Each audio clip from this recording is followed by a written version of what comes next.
स्वागत है आप सबका। आइए देखते हैं 20 महत्वपूर्ण प्रश्न साहित्य से। तो आज के सभी प्रश्न रीतकाल से हैं। तो देखिए प्रश्न नंबर 1 है कि रीतकाल का समय सीमा, रीतकाल की समय सीमा क्या है। तो संवत 1700 से 1900 तक, आचार्य रामचंद्र शुक्ल के अनुसार संवत 1700 से 1900 विक्रमी तक रीतकाल का समय है और सन हो जाएगा 1643 से 1843 ईस्वी तक, 1643 से 1843 ईस्वी तक। उसके बाद देखिए प्रश्न नंबर 2 है कि उत्तर मध्यकाल को रीतकाल नाम किस विद्वान ने दिया। तो आचार्य रामचंद्र शुक्ल ने उत्तर मध्यकाल को रीतकाल नाम दिया है। और इसी के साथ में याद रखेंगे कि हजारी प्रसाद द्विवेदी, राम कुमार वर्मा, नगेंद्र ने, बच्चन सिंह ने, रामस्वरूप चतुर्वेदी ने और श्याम सुंदर दास ने भी उत्तर मध्यकाल को रीतकाल ही नाम दिया है। देखिए हजारी प्रसाद द्विवेदी के अनुसार रीतकाल का समय है 16वीं शताब्दी से 19वीं शताब्दी तक, और राम कुमार वर्मा के अनुसार रीतकाल का समय है 1700 विक्रमी से 1800 विक्रमी संवत तक। नगेंद्र के अनुसार रीतकाल का समय है 17वीं शती मध्य से 19वीं शती मध्य तक। बच्चन सिंह के अनुसार रीतकाल का समय है 1650 से 1857 ईस्वी तक। रामस्वरूप चतुर्वेदी के अनुसार रीतकाल का समय है 1650 से 1850 ईस्वी तक। और श्याम सुंदर दास ने भी रीतकाल ही कहा है। हजारी प्रसाद द्विवेदी ने भी रीतकाल कहा है, राम कुमार वर्मा ने भी रीतकाल कहा है, नगेंद्र ने भी रीतकाल कहा है, बच्चन सिंह ने भी रीतकाल कहा है, रामस्वरूप चतुर्वेदी ने भी उत्तर मध्यकाल को रीतकाल नाम दिया है। उसके बाद देखिए कि उत्तर मध्य, प्रश्न नंबर 3 है कि उत्तर मध्यकाल को रीत काव्य नाम किसने दिया। रीत काव्य नाम किसने दिया। तो डॉक्टर जॉर्ज ग्रियर्सन ने उत्तर मध्यकाल को रीत काव्य नाम दिया है। उत्तर मध्यकाल को अलंकृत काल नाम किसने दिया है। तो मिश्र बंधुओं ने, जिसमें श्याम बिहारी, सुखदेव बिहारी और गणेश बिहारी आते हैं। तो इन्होंने रीतकाल को अलंकृत काल कहा है। किसने? मिश्र बंधुओं ने।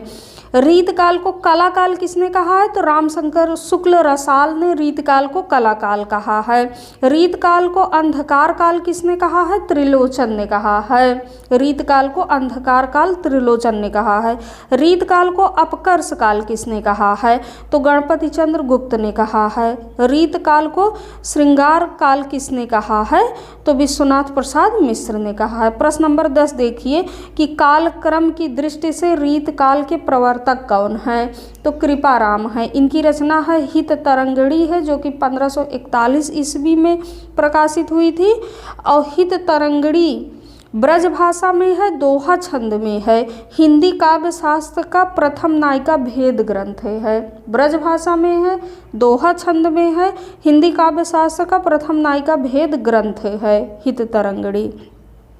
प्रश्न नंबर 11 है कि नगेंद्र और विश्वनाथ मिश्र के अनुसार, नगेंद्र और विश्वनाथ मिश्र के अनुसार रीतकाल के प्रवर्तक कौन हैं।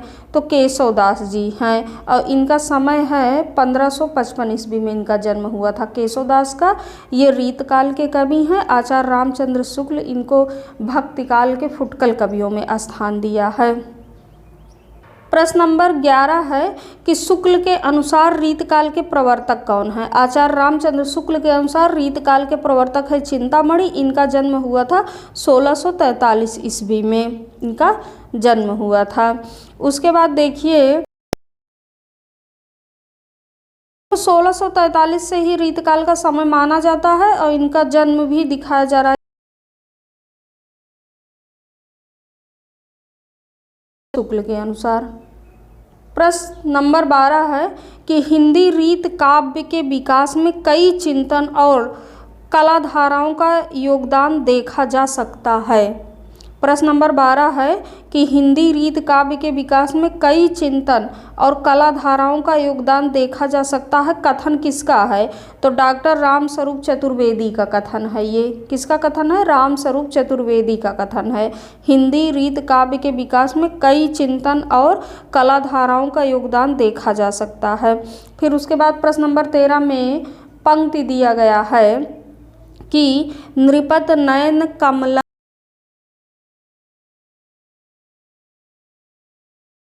चितवत बासर जाहि, नृपति नयन कमलन वृथा, चितवत बासर जाय पंक्ति के रचनाकार कौन है?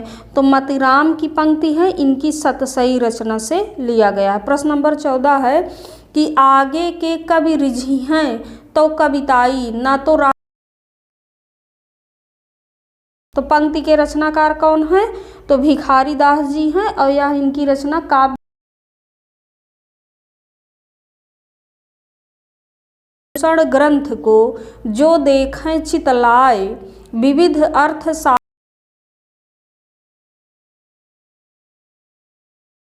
भूषण ग्रंथ को जो देखें चितलाए विविध अर्थ ताहि सकल दर्शाए। भाषा भूषण से यह कि जाने हूँ रस कवित्व को वंश, कवित्व को वंश और तिन्ह रसिकन रस सारांश। यह पंक्ति किसकी है? तो भिखारी दास की है और इनकी रचना रस सारांश से ली गई है, इनकी रचना रस सारांश से ली गई है। प्रश्न नंबर 17 है कि बाँची आदिते अंत लो यह समुझे जो कोई, बाँची आदिते अंत लो यह समुझे जो कोई, ताहि और रस ग्रंथ को फेरी चाह नहीं होई। तो यह पंक्ति किसकी है? रसलीन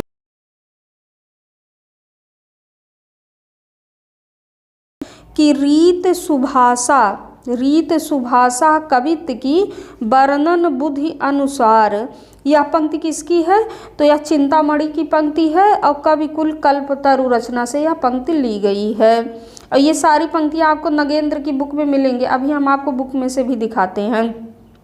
प्रश्न नंबर 19 है सो विश्रब्ध नयोढ़ वर्णन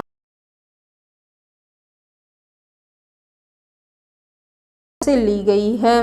प्रश्न नंबर 20 है कि सुकविन हूँ कि कछु कृपा समुझ कविन को पंथ।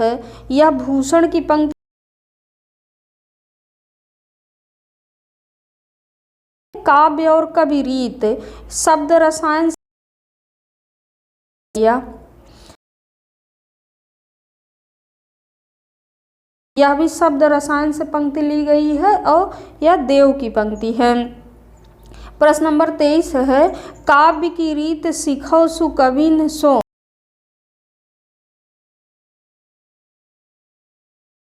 जाते कछु हो। यह भिखारी दास की पंक्ति है और काव्य निर्णय रचना से यह लिया गया है।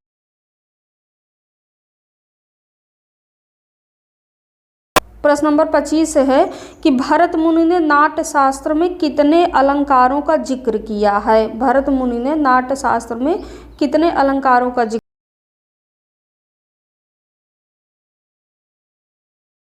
दीपक, ऐसे याद रखेंगे, रूपक कालाष्टमी और कालाष्टमी, रूपक दीपक, उपमा रूपक दीपक और यमक। ये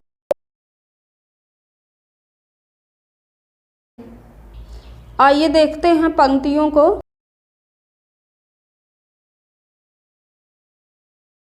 नयन कमलन वृथा चितवती बासर जाहि, हेरिलहि कमल। तो देखिए मतिराम की पंक्ति है, इनकी रचना सतसई से है। उसके बाद देखिए कि आगे की कवि रिझी हैं तो कविताई ना तो राधिका, यह काव्य निर्णय रचना से लिया गया है। फिर उसके बाद देखिए कि भाषा भूषण ग्रंथ को जो देखें चितलाए विविध अर्थ साहित्य रस ताहि सकल दर्शाए। तो यह किसकी पंक्ति है? यह जसवंत सिंह की पंक्ति है, इनकी भाषा भूषण रचना से यह लिया गया है। फिर उसके बाद देखिए जानो चाहे जो थोरे ही रस कवित्व को वंश, तिन्ह रसिकन के हेतु यह कीन्हो रस सारांश। तो यह रस सारांश रचना से लिया गया है, किसकी पंक्ति है? भिखारी दास की है। फिर उसके बाद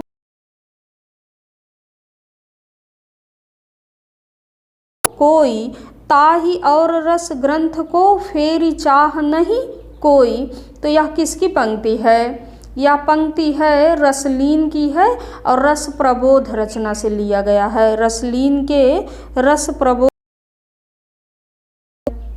उसके बाद देखिए कि रीत सुभाषा कवित्व को वर्णत बुध अनुसार। तो यह किसकी पंक्ति है? यह चिंतन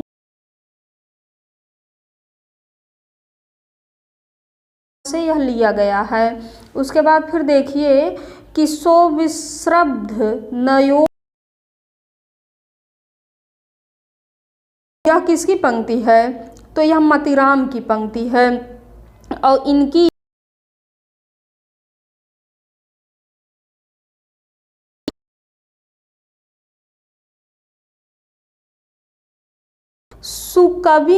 सुकविन हूँ कि कछु कृपा।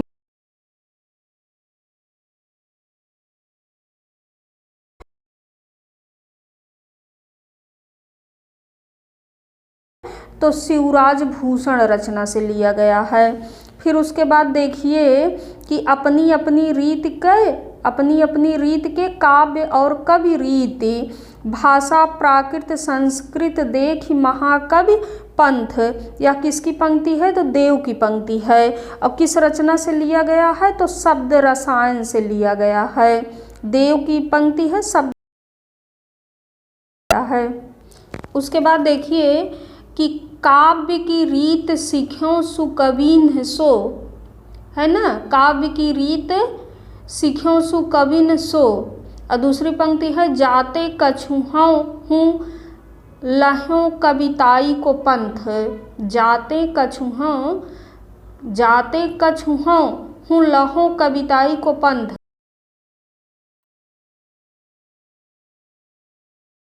और इनकी किस रचना से लिया गया है? तो काव्य निर्णय से लिया गया है। काव्य निर्णय से और श्रृंगार निर्णय से। पहली पंक्ति काव्य निर्णय से है।